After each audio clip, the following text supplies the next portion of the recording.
بسم الله الرحمن الرحيم. அஸ்ஸலாமு அலைக்கும் வரஹ்மத்துல்லாஹி வபரகாத்துஹு. அன்பிற்குரிய சகோதர சகோதரிகளே, நீங்களும் ஆலிம்களாகலாம் என்கிற பாடத்தில் ஒவ்வொரு புதன்கிழமையும் உசூருல் ஃபிக்ஹ் என்ற இஸ்லாமிய சட்ட விதிகளை பற்றி நம்ம பார்த்து வருகிறோம். இறுதியாக நம்ம பார்த்த பாடத்தில் எதை பற்றி பார்த்தோம் என்று சொன்னால், இஸ்லாமிய சட்டத்தை எடுக்கும் பொழுது நபிகள் நாயகம் ஸல்லல்லாஹு அலைஹி வஸல்லமுடைய சொல் செயல் அங்கீகாரம் மார்க்கம் இருந்தாலும் அது எல்லாத்தையும் நீங்கள் மார்க்கமாக்கிடக்கூடாது. நபிகள் நாயகம் ஸல்லல்லாஹு அலைஹி வஸல்லமுடைய சொற்கள் செயல்களில் அவங்களுக்கு மட்டும் பிரத்யேகமானதுன்னு சிலது இருக்கிறது. அந்த பிரத்யேகமான விஷயத்தை அவங்களோட நிப்பாட்டிக்கிறணும். அது அடுத்த ஆளுக்கு பொருத்தக்கூடாது. அதிலிருந்து சட்டம் எடுக்கக்கூடாது. ஒரு தகவலாக தான் வச்சுக்கணும். ரசூலுல்லாவுக்கு ஒரு சிறப்பு உதாரணமாக நான் விஷால் நோம்புன்னு சொன்னோம்ல, போன கடைசி பாடத்தில் அதான் சொல்லியிருப்போம்னு நினைக்கிறேன். அதாவது தொடர்ச்சியாக நோன்பு வச்சாங்கன்னு ரசூலுல்லாவுக்கு இரவு பகல் 24 hours நோன்பு வச்சாங்கன்னு இருக்குது. அப்போ அது என்னன்னு கேட்கும்போது, நீங்கள் எங்களையெல்லாம் தடுத்துட்டு நீங்கள் ஏன் வைக்கிறீங்கன்னு கேட்கும் பொழுது, நான் உங்களைப் போல கிடையாது, இறைவன் புறத்திலேருந்து எனக்கு உணவளிக்கப்படுகிறது, 24 மணி நேரம் நான் சாப்பிடாமல் இருந்தாலும் எனக்கு அது ஒன்றுமே செய்யாது அப்படின்னு ரசூலுல்லாஹ் சொன்னதுலேருந்து என்ன விளங்குச்சு, அது அவங்களுக்கு மாத்திரம் உள்ளது. அது ரசூலுல்லாஹ் வச்சாங்களோ நான் வைப்பேன்னு வைக்க இயலாது. எதில் வைக்கலாம்? அவங்களுக்கு பிரத்யேகம் என்று சொல்லப்படாத விஷயங்களில் தான் நீங்கள் வைக்கலாம். அவங்களுடைய பிரத்யேகமான தகுதி அடிப்படையில் எதையாவது அல்லாஹ் கொடுத்துருப்பானேயானால் அதை ஒரு இன்ஃபர்மேஷனாக, ஒரு தகவலாக நம்ம வரலாறாக அறிந்து கொள்ளணுமே தவிர அதை அனைத்து மக்களின் மீதும் பொருத்தக்கூடாது. அந்த சட்டத்தை அனைவருக்கு உரியதாக என்ன செய்யக்கூடாது, ஆக்கக்கூடாது என்றது தான் இறுதியாக நம்ம பார்த்தோம். அந்த தொடர்ச்சியில் ஒரு சம்பவத்தை பாருங்கள். இது புகாரியில் 216வது ஹதீஸில் வருது. என்ன வருதுன்னு கேட்டால், ரசூல் ஸல்லல்லாஹு அலைஹி வஸல்லம் அவர்கள் மதீனாவுடைய ஒரு மதீனாவில் நிறைய பேரிச்சம்பழ தோட்டங்கள்லாம் இருக்கும். அல்லது மக்காவுடைய சந்தேகத்தோடு அறிவிக்கிறார். அதாவது மின் ஹைத்தானில் மதீனத்தி அவ் மக்கத்தை, மக்காவுடைய இல்லை மதீனாவுடைய ஒரு தோட்டம்னு போடுறார். அப்போ அறிவிப்பாளருக்கு சரியாக யாவும் இல்லை, இது மக்காவில் நடந்துச்சா மதீனாவில் நடந்துச்சா. இப்னு அப்பாஸ் தான் அறிவிக்கிறார், அவருக்கு யாவும் இருந்திருக்கும். அவர்கிட்டருந்து கேட்ட ஆள் தான் அந்த சந்தேகத்தை போட்டிருப்பார். அப்போ மின் ஹைத்தானில் மதீனத்தி அவ் மக்கத்தை, மக்காவுடைய மதீனாவுடைய உள்ள ஒரு தோட்டம். நம்ம டாபிக் தோட்டம்ங்கிறது தான். ஒரு தோட்டத்தில் ரசூலுல்லாஹ் நினைஞ்சாங்கன்னா போய் கொண்டிருந்தார்கள். போய் கொண்டிருந்தும் பொழுது கபரில் வேதனை செய்யப்படக்கூடிய 2 பேருடைய சத்தத்தை கேட்டாங்க. இப்போ அவங்க செவியுற்றார்கள். சவுத்த இன்சானைனி, 2 இன்சான்ட மனுஷன், 2 மனிதர்களுடைய குரலை கேட்டார்கள். அதுதபானி பி குபூர்ஹிமா, அவங்களுடைய கபூர்களில் வேதனை செய்யப்படுகின்ற 2 பேருடைய சத்தத்தை கேட்குறாங்க. ஒரு மதீனாவுலே மக்காவுலே போய்கிட்டு இருக்கிறாங்க. அங்கே ஒரு அடக்கஸ்தலம் இருக்கிறது, 2 அடக்கஸ்தலம். அங்கே 2 அடக்கஸ்தலத்திலேருந்து பயங்கர சத்தம் வருது. என்ன சத்தம்? வேதனை செய்யப்படுற ஒரு சத்தம் இருக்குது. அந்த வேதனை செய்யப்படுற சத்தம் உங்களுக்கு எனக்கு யாருக்குன்னா விளங்காது, அது ரசூலுல்லாஹ்வுக்கு விளங்கும். நல்லா காட்டி கொடுத்துருக்குறான். அப்போ வேதனை செய்யப்படுறதை காட்டும். இது எப்படி நமக்கு தெரியும்னு கேட்டால், ரசூலுல்லாஹ் சொன்னதுனால தான் தெரியுது. அறிவிப்பாளர் அறிவிக்கிறாரு, கபூரில் வேதனை செய்யப்படுறது இவர் இப்படி அறிவிப்பார், இப்னு அப்பாஸ் இப்படி அறிவிப்பார்னு கேட்டால், இப்போ கால நபி ஸல்லல்லாஹு அலைஹி வஸல்லம், ரசூல் ஸல்லல்லாஹு அலைஹி வஸல்லம் சொன்னார்கள், அதுதபானி, இந்த 2 பேரும் வேதனை செய்யப்படுகிறார்கள். கபூரில் 2 பேர் என்ன செய்கிறாங்க? வேதனை செய்யப்படுகிறார்கள். ஒமா அதுதபானி ஃபி கபீரின், கபீர்னா பெருசு, பெரும்பாவம். பெரும்பாவத்திற்கு அவங்க தண்டிக்கப்படவில்லை, வேதனை செய்யப்பட்டு இருக்கிறாங்க. பெரிய கொள்ளை விசாரம் அந்த மாதிரியான ஒரு விஷயத்திற்காக அவங்க தண்டிக்கப்படவில்லை. அது வேறு என்ன செய்ய சும்மா கால பிறகு ரசூலுல்லாஹ் சொன்னாங்க, பலா, ஆம் தண்டிக்கப்படுகிறார்கள். கான அகதுகுமா, அதில் ஒரு ஆள் லா எஸ்ததிரு மின் பௌலிஹி, சிறுநீர் கழிப்பதை மறைத்து கொள்ள மாட்டார். அவர் ஒரு ஆள் செஞ்ச வேலை என்ன? எல்லோரும் பார்க்குற மாதிரி யூரின் அடிப்பார். இந்த நம்ம நாட்டில் ரோட்டில் நடிக்கிறாங்க இல்லை, யூரின் போகிறதா இருந்தால் மறைவான இடத்துக்கு போயிடணும், ஆணாக இருந்தாலும் பெண்ணாக இருந்தாலும். ஆனால் பெண்கள் இதை கரெக்டாக கடைப்பிடிக்கிறாங்க. ஆண்கள் மானங்கட்டு போய் என்ன செய்கிறான்னு கேட்டால் பொது இடங்கள்ல எல்லாம் என்ன செய்கிறான், சிறுநீர் கழிக்கிறான். எத்தனை பேர் பார்த்தாலும் வெக்கம் வர மாட்டேங்குது. இது இந்த மாதிரியான ஒரு செயல் அல்லாஹ்வுக்கு ரொம்ப கோபமான ஒரு விஷயம். அதனால் கபூரில் அதுக்கு வேதனைக்கு உள்ளதை ஆக்கி வச்சுவிட்டான்லாம். அப்போ காண அஹதுஹுமா, அந்த ரெண்டில் ஒரு ஆள் இருந்தார். லா இஸ்தரனா மறைத்தான், லா எஸ்தத்திரனா மறைக்க மாட்டார். மறைக்க மாட்டார்னா மின் பௌலிகி, சிறுநீர் கழிப்பதில் மறைக்க மாட்டார்னு கேட்டால், சிறுநீர் கழிக்கும் பொழுது அவுரத்தகுன்னு வச்சுக்கணும். அவுரத்தகு மஃபூல் வந்து இப்போ போக்கப்பட்டிருக்கு. லா எஸ்தீரு அவுரத்தகு, அவருடைய அவுரத்துனா மறைவிடம், மறைக்க வேண்டிய பகுதி இருக்குல்ல, அதுக்கு பேர் அவுரத்துங்கிறது. லா எஸ்தீர் அவுரத்தகு, அவருடைய மறைவிடத்தை மறைத்து கொள்ள மாட்டார். மின் பௌலிகி, சிறுநீர் கழிக்கும் போது செய்ய மாட்டார். அப்போ இந்த ஒரு ஆள் 2 பேர் வேதனை செய்யப்படுறாங்கல்ல, இந்த வேதனை செய்யப்படுற ஒரு ஆள் செஞ்ச தப்பு என்னன்னு கேட்டால், வெளிப்படையாக யூரின் போவார். சிறுநீர் கழிக்கும் போது என்ன செய்வார், அடுத்தவங்க பார்க்குறாங்கங்கிற அந்த வெக்க உணர்வு இல்லாமல் பொது இடங்களில் போய் என்ன செய்வார், யூரின் போயிடுவார். இதுக்கு தான் அவர் தண்டிக்கப்படுறார். ஒருத்தர் ரெண்டு கபர் தானே பார்க்குறாங்க. இன்னொருத்தர் இருந்தார், எம்ஷி பின் நமீமத்தி. நமீமத்துனா கோல் சொல்கிறது. நம்மண்டா கோல் சொன்னான்னு அர்த்தம். நம்மாமுன் என்று சொன்னால் கோல் சொல்கிறவன் அப்படின்னு அர்த்தம். அதனுடைய மஸ்தர் வந்து நமீமத்துன், கோல் சொல்லுதல். அப்போ கோல் சொல்லுவார் என்று வந்து தமிழில் நம்ம சொல்லிடுவோம். தமிழில் என்ன செய்வோம், ஒருத்தன் கோல் சொன்னான்னு சொன்னால் கோல் சொன்னான் அந்த வார்த்தை யூஸ் பண்ணுவோம். அரபியில் வந்து கோல் சொன்னான்னு சொல்ல மாட்டாங்க, கோலோட நடந்தான்னு சொல்லுவாங்க. நடந்தான்ங்கிற வார்த்தையை போட்டுருவாங்க. அதுக்கு கோல் அந்த நடந்தான் அர்த்தம் செய்யக்கூடாது. எம்ஷின்டா மஷாண்டா நடந்தான்னு அர்த்தம். மஷாண்டா என்ன அர்த்தம், நடந்து போகிறோம்ல, அதுக்கு பேர் மஷா எம்ஷி, வருங்கால வினை. அப்போது காணல் ஆகிற இன்னொருத்தர் வந்து எம்ஷி நடந்தார், பின் நமீமத்தி, கோல் சொல்வதை கொண்டு நடந்தார். கோல் சொல்வதை கொண்டு நடந்தார்னா என்ன அர்த்தம், கோல் சொல்லி கொண்டு இருந்தார்னு அர்த்தம். அரபியில் நடக்கிறதுங்கிற வார்த்தையில் சேர்த்துக்குருவாங்க. நம்ம தமிழில் வந்து கோலுக்கு நம்ம பயன்படுத்துறது சொன்னான்ங்கிறது தான் சேர்ப்போம். அரபியில் வந்து கோலுக்கு நடந்தான்னு சேர்த்துக்குருவாங்க. அவங்களுக்கு சொல்லும்போது கரெக்டாக சொன்னான்ற அர்த்தம் தான் மனசில் வரும், அவங்களுக்கு புரிஞ்சுக்கிறோம். நம்ம இப்படி மொழிபெயர்த்து சிரிப்பானுவோம்.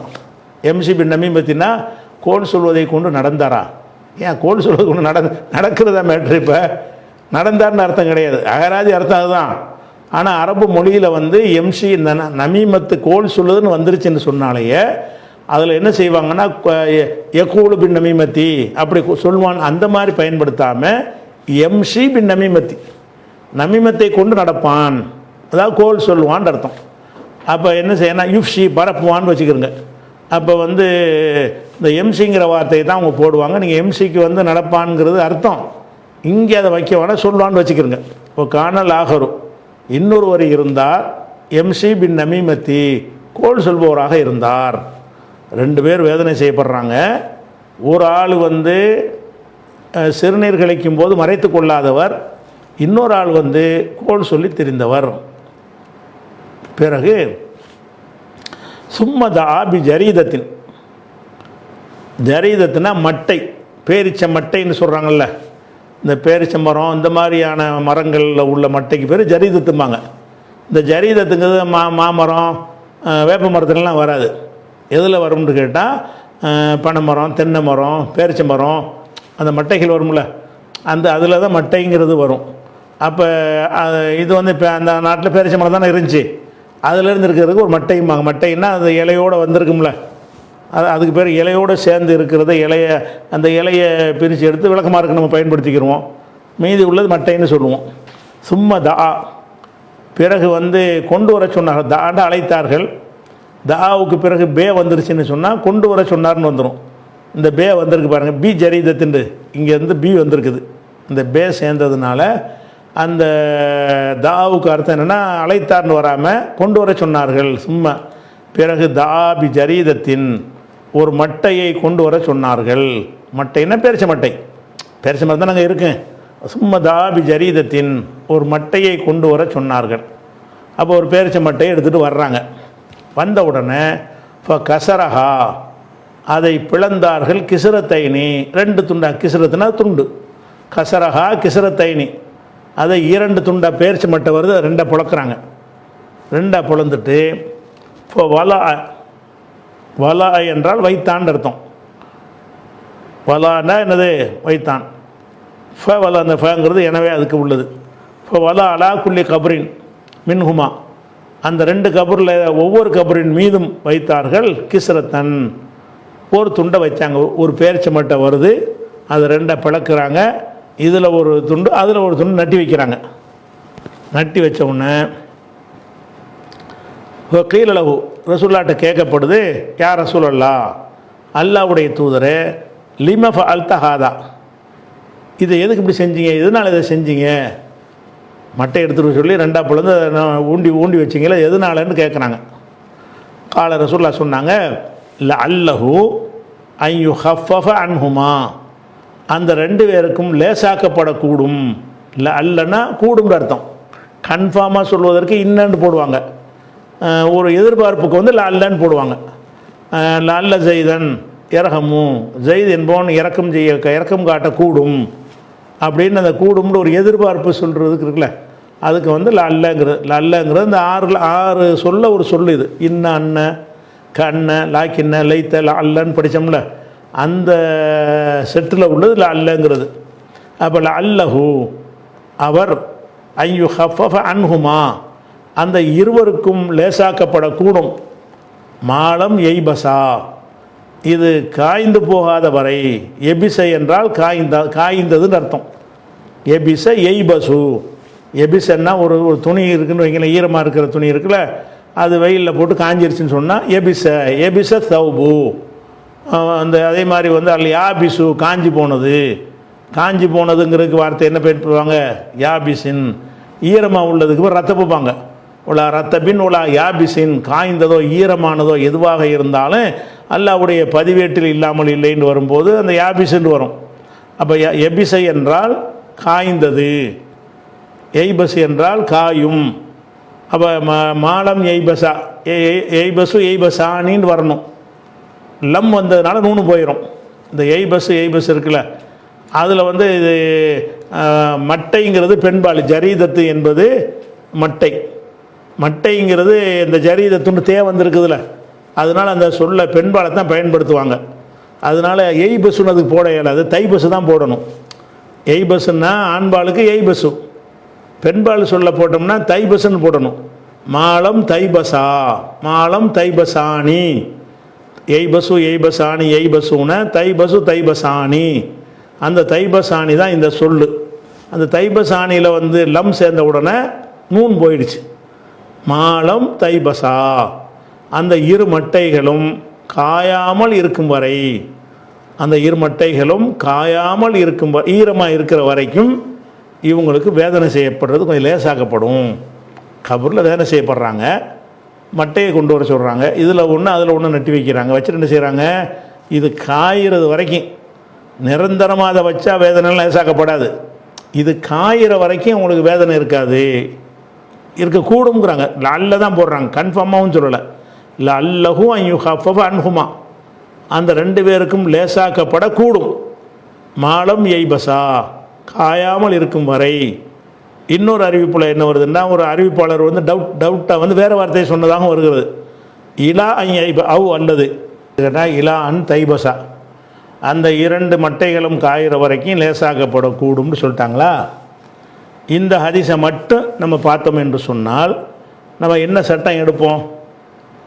ஒரு கபூரில் வந்து ஒரு மரத்தை நட்டி வச்சோம்னு சொன்னால் அந்த காயிற வரைக்கும் அதில் கபூராளிக்கு வேதனை லேசாக்கப்படும், அப்படி தானே வருது. அந்த கபூராளிக்கு வந்து வேதனை லேசாக்கப்படுவதற்கு இந்த மரம் ஈரமான ஒரு மட்டையை வைப்பது ஒரு ரீசனாக இருக்கிறதுன்னு விளங்குது. இதை மட்டும் வைத்து கொண்டு என்ன செய்கிறாங்கன்னு கேட்டால், இன்றைக்கும் கூட கபூர்ஸ்தானில் யாராச்சும் இறந்துட்டாங்கன்னு சொன்னால் அடக்கம் பண்ணி முடித்தவுடனே அந்த கபூர் மேலே சில செடிகளை நட்டு வச்சுட்டு வர்றாங்க. எதனால் அவர் நட்டு வச்சு, இதை ஹதீஸ் ஆதாரம் காட்டுறாங்க. என்னென்னு காட்டுறாங்க, இது காயிற வரைக்கும் அது லேசாக்கப்படும் இருக்கா இல்லையா. அப்போ இதில் வந்து நம்ம கவனிக்கிற விஷயம் என்னென்னு கேட்டால், பொதுவாக வந்து இந்த மட்டை வந்து முளைக்காது, வளராது. அந்த மட்டையை 2ஆக பொளந்துட்டா அறவே வளராது. ரசூல்லா வந்து முளைக்காத அளவுக்கு உள்ள அளவுக்கு அதை ஆக்கி தான் நட்டு வைக்கிறாங்க. இல்லாட்டி என்ன செஞ்சுருக்கலான்னு கேட்டால் ஒரு மரத்தை இப்படி கொண்டாந்து நட்டிட்டு போயிருக்கலாம். ஒரு செடியை பிடிச்சி நட்டால் அது ரொம்ப நாளைக்கு இருக்கும். இது சும்மா காய் 2 நாளில் காஞ்சி போயிடுது. நம்ம நபின்னு நம்ம இறை தூதராக இருக்கிறோம், நம்ம கண்ணுக்கு எல்லாம் காட்டிட்டான். அந்த உம்மத்துக்கு நம்மளால் ஏண்டது என்ன, எல்லாம் அந்த இதை வச்சு இந்த மட்டை என்னற வரைக்கும் லேசாக்கி வைன்னு ஒரு ஏதோ பிரார்த்தனை பண்ணியிருப்பாங்கன்னு வழங்கணுமே தவிர அந்த மட்டைக்கு அந்த தன்மைன்னு வழங்கக்கூடாது. ரசூல் ஸல்லல்லாஹு அலைஹி வஸல்லம் இல்லைன்னா என்ன செய்வாங்கன்னா, நல்லா காஞ்சி போகாத ஒரு செடியையாவது கொண்டு வைக்க சொல்லியிருப்பாங்க. வளரக்கூடியதை வச்சுருப்பாங்க. மட்டையை 2 பிளந்தோன்னே வளராது, மட்டையே மட்டையை முதல்ல வளராது. பெருச மட்டையை எடுத்து குத்துனீங்கன்னா அது மரமாக போகாது. ஆனால் ரசூல்லா என்ன செய்கிறாங்கன்னு கேட்டால், அந்த ஈரம் வர்ற வரைக்கும் காயிற வரைக்கும் லேசாகப்படும்னு சொல்லிட்டாங்களா. இந்த ஹதீஸை மட்டும் வைத்து கொண்டு பார்த்தீங்கன்னு சொன்னால் அப்போ நம்ம என்ன விளங்கலாம், இது நம்மளும் இதை செய்யலான்னு விளங்கும். இது ரசூல்லாவுக்கு மட்டும் உள்ள ஒரு விஷயம். இது ரசூல்லாவுக்கு மட்டும் பிரத்யேகமான ஒரு செய்தி சட்டம் தான் இது. நம்ம கபராளிகள் மீது கொண்டு போய் மரத்தை நட்டினாலும் செடியை நட்டினாலும் அதாபுலாம் வேதனையெல்லாம் லேசாக்கப்படாது, அதுக்காக வேண்டியெல்லாம் படாது அப்படின்ட்டு நம்ம கருத்தில் சொல்கிறோம். எதை வச்சு சொல்கிறோம்னு கேட்டால், இதே சம்பவம் முஸ்லீம்லேயும் வருது. பெரிய சம்பவம். அந்த பெரிய சம்பவத்தில் இந்த டாப்பிக்கும் வருது. சிறுநாம ரசூலுல்லாஹின்னு அந்த வரக்கூடிய நேரத்தில் அந்த பெரிய ஹதீஸில் அந்த கடைசி பாயிண்ட் தான் நமக்கு தேவை. அந்த இடத்துக்கு அதை கொண்டு வந்துடுறேன். முஸ்லீமில் அந்த பாயிண்ட் தான். அப்போ என்ன செய்கிறாங்கன்னு கேட்டால், இன்னி மரர்த்து பி கபரைனி, நான் 2 கபருக்கு அருகே கடந்து சென்றேன். அதுதான் பாணி. அந்த 2 பேரும் வேதனை செய்யப்படுகிறார்கள். ஃபஅஹ்பப்து, நான் விரும்பினேன், பி ஷஃபாஅத்தி, எனது துவாவின் மூலமாக. ஷஃபாத்னா பரிந்துரை, அதாவது துவா. ஃபஅஹ்பப்து, நான் விரும்பினேன், பி ஷஃபாஅத்தி, எனது துவாவின் மூலமாக, ஐயு ரஃபஹ அன்ஹுமா, அந்த 2 பேரும் லேசாக்கப்படணும் என்று ஒரு துவா செஞ்சேன். எனது துவாவின் காரணமாக லேசாக்கப்படும். மாதாமல் உஸ்னானி ரத்பைனி, அந்த 2 கிளைகளும் ஈரமாக இருக்கும் காலமெல்லாம். மாதாமல் ஊசுனா அந்த கிளை, அந்த கிளைகள் 2 கிளைகளும் ரத்பைனி, ஈரமாக இருக்கும் காலமெல்லாம் அவர் என்னுடைய துவாவின் காரணத்தினால் அது லேசாக்கப்படும் என்று நான் விரும்பினேன். அப்போ இதில் அந்த விரும்பினது, அந்த வேதனை லேசாக்கப்பட்டது மரத்தினால் அல்ல, அந்த பசுமையான மட்டையினால் அல்ல, வேறு எதனால் லேசாக்கப்படுதுன்னா நான் துவா செஞ்சுருக்கிறேங்கிறாங்க. அப்போ ரசூல்லாவுடைய துவாவுக்கு அல்லாஹ் ஏற்றுக்கிட்டு அந்த கொஞ்ச நேரத்துக்கு லேசாக்கி வைக்கிறான், அவ்வளோதான். அப்போ இது ரசூல்லாவுக்கு மட்டும் உள்ள சிறப்பு. அவங்க பார்க்குறாங்க, அவங்க கண்ணு முன்னாடி அந்த வேதனையை எல்லாம் காட்டிவிட்டான். காட்டினோன்னு நம்ம உம்மத்துக்கு ஏதாவது அந்த உம்மத்துக்கு செய்யணுமே என்ன செய்கிறாங்க, 2 மட்டையை கொண்டாந்து வச்சுட்டு நட்டுறாங்க. நட்டவுன்னு அது வேதனை லேசாக்கப்படும்னு அப்படி நினைக்கல அவங்க. நட்டிட்டு, யா அல்லாஹ் இது காயிற வரைக்குமாச்சும் கொஞ்சம் லேசாக்கி வைவேன், நான் பார்த்துட்டேன்ல வேதனை செய்யப்படுறாங்கல்ல, நம்மளை பார்த்துட்டு ரசூல்லா நமக்கு ஏதாவது செஞ்சாங்கன்னு அவங்க நினைக்கணுமே இல்லையா, அப்படின்ற அடிப்படையில் ரசூல்லா என்ன செய்கிறாங்கன்னு கேட்டால், ஃபஅஹ்பப்து, நான் விரும்பினேன், பி ஷஃபாஅத்தி, எனது துவாவின் மூலமாக அவங்களுக்கு லேசாக்கப்படணும் என்று நான் விரும்பினேன். அந்த துவா கூட நிரந்தரமாக லேசாக்கும்படி கேட்க முடியலை. இந்த 2 கிளைகளும் கொப்புகளும் மட்டைகளும் ஈரமாக இருக்கிற வரைக்கும், மாதாமல் உஸ்னானி ரத்பைனி, இந்த 2 கிளைகளும் அந்த ஈரமாக இருக்கும் காலம் வரைக்கும் அவங்களுக்கு லேசாக்கப்பட வேண்டும் என்று நான் என் துவாவின் மூலமாக லேசாக்கப்பட வேண்டும் என்று விரும்பினேன் அப்படின்னு ரசூலுல்லாஹ் சொன்னாங்கன்னு இதே சம்பவம் வேறொரு ஹதீஸில் வரும்போது வருகிறது. அப்போ இதில் நம்ம விளங்குறோம் என்று கேட்டால், ஒரு கபூரில் கொண்டு மட்டையை நட்டு வைத்தால் வேதனையெல்லாம் லேசாகலாம் போகாது. ஒரு கபூரில் மரத்தை வச்சா என்ன செய்யாது, வேதனை லேசாக போகாது. அது வைக்கிறது சுன்னத்து கிடையாது. ரசூலுல்லாஹ் செஞ்சாங்கன்னு சொன்னால் அது மாதிரி அடக்கம் செஞ்ச எல்லா கபூர்லையும் இதை செய்யவும் இல்லை. மதீனாவில் ரசூலுல்லாஹ் இருக்கும்போது எத்தனை கபூரில் அடக்கம் பண்ணாங்க, ஒவ்வொரு கபூர்லையும் மரத்தை நட்டி வைங்கன்னு எந்த ஒரு இடத்துலையும் சொன்னதே கிடையாது. இந்த வேதனை செய்யப்படுறது எல்லாம் காட்டிவிட்டான். நடந்து போய்கிட்டு இருக்கும்போது ஒரு தோட்டத்தில் 2 கபூர் அடக்கம் செய்யப்பட்டிருக்கும் போது அவங்க வேதனை செய்யப்படுறதை கண் முன்னாடி காட்டிவிட்டான். அவங்க மூமின்களாகவும் இருந்திருக்கிறாங்க. ஏன்னா ஷிர்கையெல்லாம் ரசூலுல்லாஹ் சொல்கிற மூத்திரம் பெய்கிற விஷயத்தானே சொல்கிறாங்க, கோல் சொல்கிற விஷயத்தானே சொல்கிறாங்க. அதனால் அடிப்படையான முஸ்லீமாகவும் இருக்கிறாங்க. அப்போ நம்ம கண்ணால் பார்த்துவிட்டோம், எல்லாம் நான் பார்த்துட்டேன், இந்த மட்டும் கொஞ்சம் காயிற வரைக்குமாச்சு கொஞ்சம் லேசாக்கி வைமேன்னு கேட்டுருக்குறாங்க. அதெல்லாம் ஏற்றுக்கிட்டான். அதனால் ரசூல்லா அப்படி அந்த வார்த்தையை சொல்கிறாங்க. அந்த புகாரி ஹதீஸை மட்டும் வச்சு பார்த்தீங்கன்னு சொன்னால் அது அனைவருக்கும் உரியதாக எடுத்துக்கொள்கிற மாதிரி இருக்கிறது. இந்த முஸ்லீம் ஹதீஸையும் சேர்த்து வச்சு பார்த்தீங்கன்னு சொன்னால் இது அல்லாஹ்வுடைய ரசூலுடைய துவாவுனால் அவங்களுக்கு இது கிடைத்திருக்குன்னா உங்கள் துவாவுக்கு ஏன் துவாவுக்கெல்லாம் கிடைக்குமா? கபல் உடனே மட்டையை நட்டி வச்சு இந்த மட்டை காயிற வரைக்கும் லேசாக்குன்னு உங்களுக்கு சொல்ல இயலுமா? அப்போ அல்லாஹ்வுடைய தூதருக்குடைய பிரத்யேக தூதர் என்பதற்கு கொடுத்த ஒரு கண்ணியம், அவங்களுக்கு கொடுத்த ஒரு சிறப்பு தகுதி. அந்த சிறப்பு தகுதியில் போய் நீங்கள் போட்டி போடக்கூடாது, இதில் சட்டம் எடுக்கக்கூடாது. ரசூல்லாவுக்கு ரசூல்லாவுடைய துவா அவங்க துவா செஞ்சுருக்கிறாங்க, ஒரு கபராளிக்காக செஞ்சுருக்கிறாங்க, துவா செஞ்சுருக்கிறாங்க. நிரந்தரமாக நீக்கும்படி கூட அவங்க துவா செய்யலை, காஞ்சி போகிற வரைக்கும் செஞ்சுட்டாங்க, அவ்வளோதான், அதோடு முடிஞ்சிருச்சு. அதனால் இந்த மரஞ்செடி நட்டுறவங்களாம் என்ன பண்ணுறாங்கன்னு கேட்டால் இந்த ரசூல்லாவுடைய இந்த ஹாசியத், அதாவது ஹுசூசியத்துனா பிரத்யேக ஒரு சட்டம், பிரத்யேக தகுதி என்பதை விளங்காதவர்கள் இதிலிருந்து சட்டம் எடுக்கிறாங்க. அதை விளங்கியவர்கள் இதில் என்ன நீங்கள் போடுற ரசூல்லாட்ட என்ன போட்டி போடுறீங்க? நீங்கள் நாங்கள் ஒன்றா? மட்டைக்கா லேசாக்கிற வேதனையை லேசாக்கப்படுற தன்மை மட்டைக்கா இருக்குது? மட்டை கிடையாது. நான் செய்கிற துவாவுக்கு இருக்குங்கிறாங்க ரசூல்லா. அப்போ நீ செய்கிற துவாவும் நான் செய்கிற துவாவும் ஒன்றாகுமா? அல்லாஹ்வுடைய ரசூல் செய்கிற துவாவுக்கு தானே அந்த பவர் இருக்கிறது. அப்போ இதில் போட்டி போடக்கூடாது. இந்த மாதிரி மட்டையை ரசூலை நட்டி வச்சாங்கன்னா எதுக்கு நட்டி வச்சாங்க? நட்டி வச்சுட்டு என்ன சொன்னாங்க? ஒரு அறிவிப்பில் வராட்டாலும் வேறு அறிவிப்பில் வருதில்ல, ஒரே நேரத்திலாம் சொல்கிறாங்க. அவர் சொல்ல மறந்துட்டார், இவர் இந்த அறிவிப்பாளர் சொல்கிறார். அப்போ இதில் என்ன வருதுன்னு கேட்டால் காஞ்சி போகிற வரைக்கும் லேசாக்க சொல்லி நான் அல்லாஹ்ட்ட துவா செஞ்சேன், என்னுடைய துவாவின் மூலமாக அவருக்கு அது லேசாக்கப்படும் என்று ரசூல்லா சொல்லிட்ட காரணத்தினால் இது பிரத்யேக சட்டம், ரசூல்லாவுக்கு மட்டும் உள்ள பிரத்யேக சட்டம் அப்படின்னு நினைக்கணும். அதே மாதிரி இன்னொரு பிரத்யேக சட்டங்கள்லாம் சிலதை தெரிஞ்சு வச்சுக்கிட்டா தான் அதையெல்லாம் பொதுவாக்கிடக்கூடாது. ஓ ரசூல்லாவுக்கு மட்டும் இது ஏன்ப்பா ரசூல்லாவுக்கு மட்டும் உள்ளதை கொண்டாந்து எல்லாத்துக்கும் ஆக்க பார்க்குறேன்னு கேட்டு பண்ணணும்.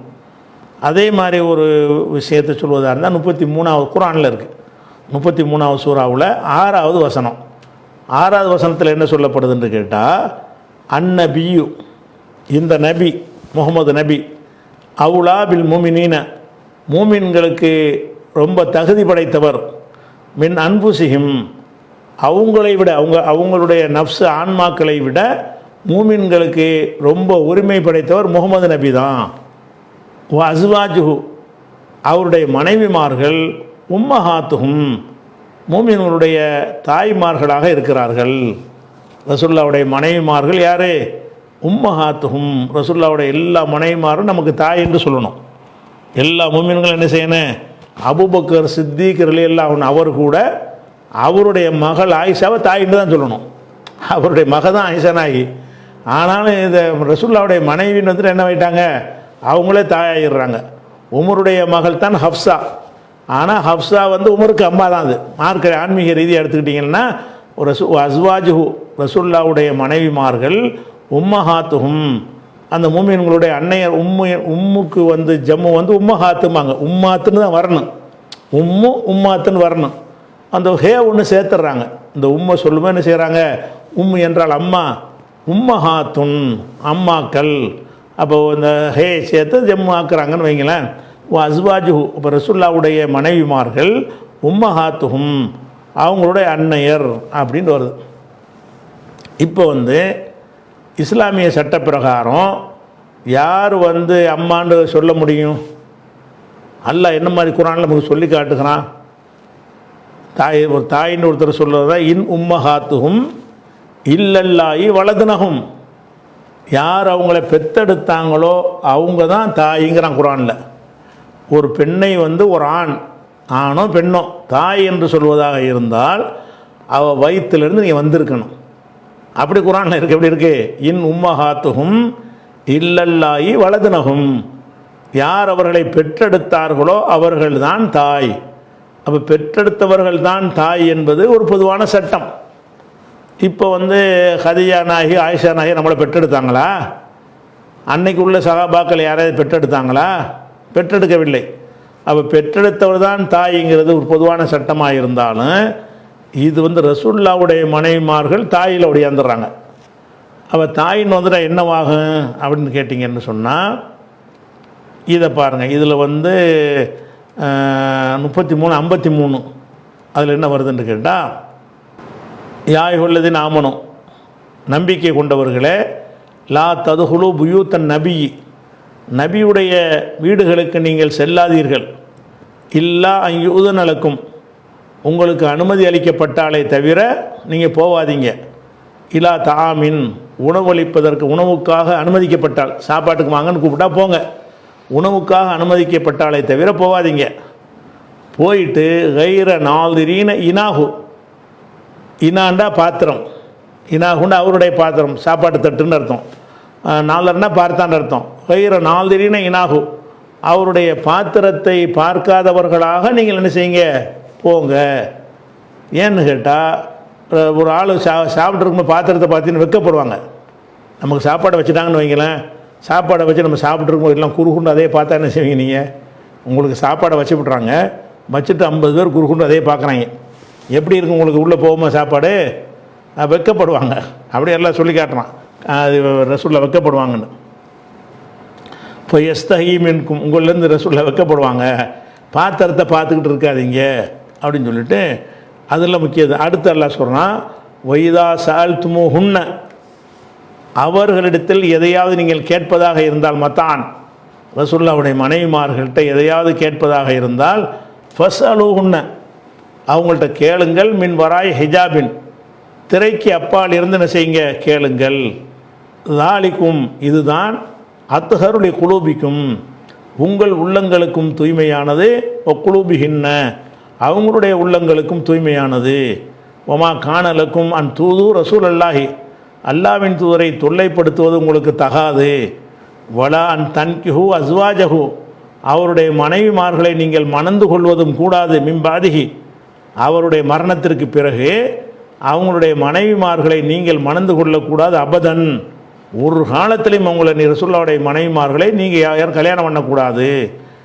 இப்போ அந்த அவருடைய மனைவிமார்கள் உங்களுடைய தாய்மார்கள் எல்லாம் சொன்னால அர்த்தம் இதுதான். ரசூலுல்லாஹ்வுடைய மனைவிமார்கள் உங்களுடைய தாய்மார்கள்னு முதல் வசனத்தை நான் காட்டினேன்ல, இந்த வசனத்தை என்ன வந்துச்சுன்னு சொன்னால், ஒலான் தன்கிஹு அஸ்வாஜஹு மிம்பாதி அபதா, அவருக்கு பிறகு அவருடைய மனைவிமார்களை நீங்கள் யாரும் ஒரு காலத்திலும் திருமணம் செய்யக்கூடாது, அது கடும் குற்றம். இன்னதாலிக்கும் காண இந்துல்லாஹ் அலீமா, இது அல்லாஹ்விடத்தில் பயங்கரமான விஷயமாக இருக்கிறது என்று அல்லாஹ் இதில் சொல்லி காட்டுகிறான். அப்போ ரசூலுல்லாஹ்வுடைய மனைவிமார்கள் நமக்கெல்லாம் தாய் எதுக்கு சொல்லப்பட்டிருக்கு? இந்த கல்யாணம் பண்ணாமல் இருக்கிறதுக்கு தான். அதனால் தாய் என்று சொத்துலெல்லாம் பங்கு கேட்டு வந்தால் கொடுப்பீங்களா? கொடுக்க முடியாது. என்ன தாய்க்கு என்ன அர்த்தம்? தாயை ஒருத்தன் கல்யாணம் பண்ணலாமா? அந்த மாதிரி அவங்கள கல்யாணம் பண்ணக்கூடாதுங்கிறதுக்கு அர்த்தம். அப்போ இது ரசூலுல்லாஹ்வுடைய பிரத்யேகமான ஒரு சட்டம். அப்போ இந்த சட்டத்தில் ஒருத்தர் இன்னொரு ஜனாதிபதி இருக்கார், அவர் என்ன செய்கிறாரு, எனக்கு பிறகு என் மனைவி யாரும் கல்யாணம் பண்ணக்கூடாதுன்னு சட்டம் எடுக்கலாமா? ரசூலுல்லாஹ் ஜனாதிபதியாக இருக்கிறாங்க, சரி. அபூபக்கர் சித்திக் ஆட்சிக்கு வர்றாரு, ரசூலுல்லாஹ்வுடைய மனைவிமார்களை யாரும் கல்யாணம் பண்ணக்கூடாதுன்னு சொல்லிவிட்டார்கள். அதனால் நான் மரணித்து விட்டால் என் மனைவிமார்களை யாரும் கல்யாணம் பண்ணக்கூடாது சொல்ல முடியுமா? இது யாருக்கு மட்டும் உள்ள ஒரு சட்டம்? ரசூலுல்லாஹ்வுடைய மனைவிமாருக்கு மாத்திரம் உள்ள ஒரு சட்டம். அப்போ இதுதான் ஹாஸ், இதிலேருந்து சட்டம் எடுக்கக்கூடாது. இது தெரிஞ்சுக்கிறது தான். அது என்ன செய்யணும், இது ரசூலுல்லாஹ்வுடைய மனைவிமார்களுக்கு உள்ள ஒரு விஷயம். அதே மாதிரி இந்த ஹிஜாபுங்கிற சட்டம் இருக்குதுல்ல, நீங்கள் ஹிஜாபுலாம் பேசிக்கிட்டு இருக்கிறாங்கல்ல, ஹிஜாபுன்னு எதை சொல்லிகிட்டு இருக்கிறாங்க? தலையில் ஒரு துணியை போட்டுக்கிட்டு அதுக்கு பேர் ஹிஜாபுங்கிறாங்க, அல்லது மார்பிளில் தொங்க போட்டுக்கிற துணிக்கு பேர் ஹிஜாபுங்கிறாங்க, அந்த புர்காங்கிற ஒரு ஆடையை பிடிச்சி இது ஹிஜாபுங்கிறாங்க. குரானில் ஹிஜாபுன்னு வர்றது இந்த ஒரு வசனத்தெலாம் வருது, இதுதான் ஹிஜாப். ஹிஜாபோட ஆயத்துங்கிற இது தான். இப்போ படிச்சுக்கிட்டு இருக்கிறோம்ல, 33 53வது வசனத்தில் என்ன வருதுன்னு கேட்டால், நீங்கள் அவர்களிடம் எதையாவது கேட்டால் ஹிஜாபுக்கு பின்னால் இருந்து கேளுங்கள். ஹிஜாப் என்றால் திரை. ஹிஜாபுன்னா அணிகிற ஆடைக்கு பேர் கிடையாது. தலையில் போடுற துணிக்கு பேர் ஹிஜாபு இல்லை, புர்காவுக்கு பேர் ஹிஜாபு இல்லை, மூஞ்சை பிடிச்சி மறைச்சிக்கிட்டு கட்டிக்கிட்டு போகிறாங்களே அதுக்கு பேர் ஹிஜாபு இல்லை. ஹிஜாபுன்னா என்னன்னு கேட்டால், ரசூலுல்லாஹ்வுடைய வீட்டுக்கு நம்ம போகிறோம், அவங்க மனைவிமார்கிட்ட பேசணுமாக இருந்தால் நடுவில் ஒரு ஸ்க்ரீன் தொங்கும், ஹிஜாபு தொங்கும். ஹிஜாப்னா திரை, ஒரு திரை போடப்பட்டிருக்கும். திரைக்கு இப்பால் இருந்து நம்ம பேசுவோம், அவங்க அப்பால் இருந்து, ஆண்களாக இருந்தால், பெண்களாக இருந்தால் உள்ள போய் பார்த்துக்கலாம். ஆண்களாக இருந்தால் திரைக்கு இந்த பக்கம் இருந்து அவங்க பேச வேண்டும், அவங்க திரைக்கு அந்த பக்கம் இருந்து நமக்கு ஆன்சர் பண்ணுவாங்க. அப்போ வைதா சால் துமு ஹுன்ன மத்தான், அவங்களிடம் எதையாவது ஒரு பொருளை நீங்கள் கேட்பதாக இருந்தால் ஃபஸ்அலூஹுன்ன, அவங்கள்ட்ட கேளுங்க, மின் வராய் ஹிஜாபின், வரான்னா பின்னால், மின் வராய் ஹிஜாபின், ஹிஜாபுக்கு பின்னால் இருந்து கேளுங்கள். அப்படி நல்லா என்ன செய்கிறான்னு கேட்டால் ஒரு சட்டம் போடுறான். இதுவும் ரசூலுல்லாஹ் மனைவிமாருக்கு மட்டும் உள்ளது. அவங்களுக்கு மட்டும்தான் முகத்தை மறைக்கிற சட்டமே. அவங்க அதனால தான் திரைக்கு பின்னால் இருந்து கேட்க சொல்கிறான். இந்த ஹிஜாபை எல்லாத்துக்கும் உள்ளதாக்குறாங்க. அல்லாஹ் குர்ஆனில் சொல்லும் பொழுது இது ரசூலுல்லாஹ்வுடைய மனைவிமாருக்கு மட்டும் உள்ளதுன்றான். அவங்களுக்கு அவங்க மனைவியை கல்யாணம் பண்ணக்கூடாதுங்கிறான்ல, அந்த லிஸ்ட்டில் இதையும் நல்லா சேர்க்குறான். எதை சேர்க்குறான்? அவங்க முகத்தை மறைத்த ஹிஜாபுக்கு பின்னாடி இருத்தல்னா வீட்டுக்குள்ளே இருக்கும்போது இப்படி, வெளியே போனாங்கன்னா அவங்க முகத்தை மறைச்சிக்கிறணும், யாரும் பார்க்கக்கூடாது. ரசூலுல்லாஹ்வுடைய மனைவிமாருக்கு மட்டும் அந்த கண்டிஷன் இருக்குது. அப்போ இவங்க என்ன பண்ணிட்டாங்கன்னா ரசூலுல்லாஹ் சம்மந்தப்பட்டு தான் ஹிஜாபுடைய ஆயத்துங்கிற, இதுதான் ஹிஜாபுடைய ஆயத்து. ஹிஜாபுடைய ஆயத்து இறங்குச்சு. ஹிஜாபுடைய ஆயத்து உங்களுக்கு எனக்குமா இறங்கியிருக்கு? ஹிஜாபுடைய ஆயத்துங்கிறது ரசூலுல்லாஹ் மனைவின்னு சொல்லி வருது. நபிகள் நாயகத்துடைய மனைவிமாருக்கு மட்டும் உள்ள சட்டமாகத்தான் இந்த வசனம் அருளப்பட்டிருக்கிறது. அப்போ ரசூலுல்லாஹ்வுடைய மனைவிமார்கள் மற்ற பெண்களைப் போல இன்னொரு இடத்துல எல்லாம் சொல்கிறான், யா நிசா நபி லஸ்துன்னக அஹதின் மினன் நிசாய், நபியின் மனைவிமார்களே நீங்கள் மற்ற பெண்களைப் போல இல்லை அப்படின்னு சொல்லிட்டு நீங்கள் வீட்டை விட்டு வெளியே போகக்கூடாது, உள்ளே இருங்க அப்படின்லாம் ஒரு நிறைய கண்டிஷன் எல்லாம் போடுறான். இந்த கண்டிஷன்லாம் அனைத்து பெண்களுக்கு மனது கிடையாது. யாருக்கு உள்ளது? ரசூலுல்லாஹ்வுடைய மனைவிமாருக்கு மட்டும் உள்ளது. ஹிஜாப் என்பது அந்த ஹிஜாப் என்றால் திரைக்கு பின்னால் இருந்து கொள்ளுதல், திரைக்கு பின்னால் இருக்க வேண்டும் என்கிற சட்டம் யாருக்கு உள்ளது? நபியின் மனைவிமாருக்கு மாத்திரம் உள்ளது. அப்போ இதிலேருந்து சட்டம் எடுக்கக்கூடாதுங்கிற விஷயத்தில் சட்டம் எடுக்கிறாங்க, முகத்தை மறைக்கிறாங்க. ஏன்னு கேட்டால் அது பாருங்கள், மற்ற திரைக்கு பின்னாடி தானே கேட்க சொல்கிறான். யாருக்கு சொல்கிறான்? ரசூலுல்லாஹ் மனைவிமாருக்குன்னு பிரத்யேக சட்டமாக தானே சொல்கிறான். இப்போ இந்த வசனத்தில் சொல்கிறபடி நீங்கள் ஒருத்தன் இறந்து போயிட்டான் பொண்டாட்டி கல்யாணம் பண்ணக்கூடாது நீங்கள் சொல்லுவீங்களா? ரசூலுல்லாஹ் மனைவிக்கு மட்டும் அது கரெக்டாக புரிஞ்சுக்கிறீங்களா? இதே வசனத்தில் அதுவும் இருக்குது. அவருடைய மனைவியை நீங்கள் கல்யாணம் பண்ணக்கூடாதுங்கிறது யாருக்கு மட்டும் உள்ளது? ரசூலுல்லாஹ்வுடைய மனைவிக்கு மட்டும் உள்ளது தானே. இன்னொருத்தனுடைய மனைவிக்கும் அது பொருந்தாது தானே. அதனால இந்த ஹிஜாபு பற்றின விஷயம், கல்யாணம் பண்ணுற விஷயம், இந்த ரெண்டும் பிரத்யேக சட்டம். இது நம்ம அனைவருக்கும் உள்ளது இல்லை. ஆனால் அதிகமான பேர் ஹிஜாபுக்கு அர்த்தத்தை மாற்றிட்டு ஒரு கண்ணு தெரிகிற மாதிரி துணியை கட்டி வச்சுக்கிட்டு அதை போட்டு ஹிஜாபுங்கிறான். தலையில் ஒரு துணியை போட்டுட்டு ஹிஜாபுங்கிறான். புர்காங்கிற ஒரு ஆடையை போட்டு ஹிஜாபுங்கிறான். அப்போ ஹிஜாபுன்ட்டு இவங்க அந்த ஹிஜாபுக்கு அந்த ஹிஜாபுக்கு அர்த்தமே திரைக்கு அணிகிற ஆடைக்கு பேர் ஹிஜாபு கிடையாது. அவங்க எந்த ஆடை அணிஞ்சாலும் மேலே ஒரு துணியை போட்டு மறைச்சிருவாங்க. ஸ்க்ரீன் போடுறோம்ல, ஹிஜாப்னு என்னது? ஒரு ஸ்க்ரீன் போட்டு கொள்வதுக்கு பேர் தான் ஹிஜாப். அப்போ ஹிஜாபுக்கு அப்பால் இருந்து கேளுங்கள்னால் என்ன விளங்குது உங்களுக்கு? திரைக்கு அப்பால் இருந்து ஹிஜாப்னு ஒரு மனிதர்கிட்ட எல்லாம் பேசுவதாக இருந்தால் ஒரு ஹிஜாபுக்கு அப்பால் இருந்தான் பேசுவான்னு வருதுல்ல, அந்த ஹிஜாப் தான். திரைக்கு அப்பால் இருந்து பேசுவாண்டு அந்த தான் ஹிஜாப். அதனால் இது நம்ம ஃபிக்குல விளங்க வேண்டிய ஒரு விஷயம் என்னென்னு கேட்டால், உசூல் ஃபிக்குல ரசூல் ஸல்லல்லாஹு அலைஹி வஸல்லமுக்கு மாத்திரம் உள்ளதா பொதுவானதாங்கிறத கவனித்து தான் சட்டம் எடுக்கணும். ரசூலுல்லாஹ் சம்மந்தப்பட்டது எல்லாத்தையும் சட்டமாக்கிட்டு போயிடக்கூடாது, பார்க்கணும். ஆகா இது ரசூலுல்லாஹ் மனைவிக்கு மட்டும் உள்ளதில்லை, இதை எப்படி நம்ம சட்டம் எடுக்கிறது? இது அவங்களுக்கு மட்டும் ஆக்கிறணும். இது ரசூலுல்லாஹ்வுக்கு மட்டும் உள்ள சிறப்பு தகுதி, என்னுடைய துவாவை கொண்டுள்ள சொல்லியிருக்கிறாங்க. இதை எப்படி நம்ம பொதுவாக்குறது? ஃபிக்கு சட்டத்தை விளங்குறதா இருந்தால் இந்த உசூல் உங்களுக்கு தெரிஞ்சிருக்கணும். எந்த உசூல், எந்த ஒரு ஹதீஸை பார்த்தாலும் இது அனைவருக்கும் உள்ளதா ரசூலுல்லாஹ்வுக்கு உள்ளதான்னு அது கொஞ்சமாக தான் இருக்காது. இதுதான் சிந்திக்கணும். இது அனைவருக்குமானதா ரசூலுல்லாஹ்வுக்கு மாத்திரம் உள்ளதான்னு பார்க்கணும். ஆதாரங்களை கொண்டு நிரூபணமானால் ரசூலுல்லாஹ்வுக்கு உள்ளதுன்னு அதை விட்டுட்டு மற்றதை நம்ம சட்டமாக்கிடணும். ரசூலுல்லாஹ்வுக்கு மட்டும் உள்ளதில் நம்ம என்ன செய்யக்கூடாது? போட்டி போடக்கூடாது என்பதை விளங்கிக் கொள்ளணும். இன்னும் பல விஷயங்கள் இருக்குது இன்ஷா அல்லாஹ். அதை என்ன செய்வோம்? அடுத்தடுத்த வாரங்களில் பார்ப்போம். அஸ்ஸலாமு அலைக்கும்.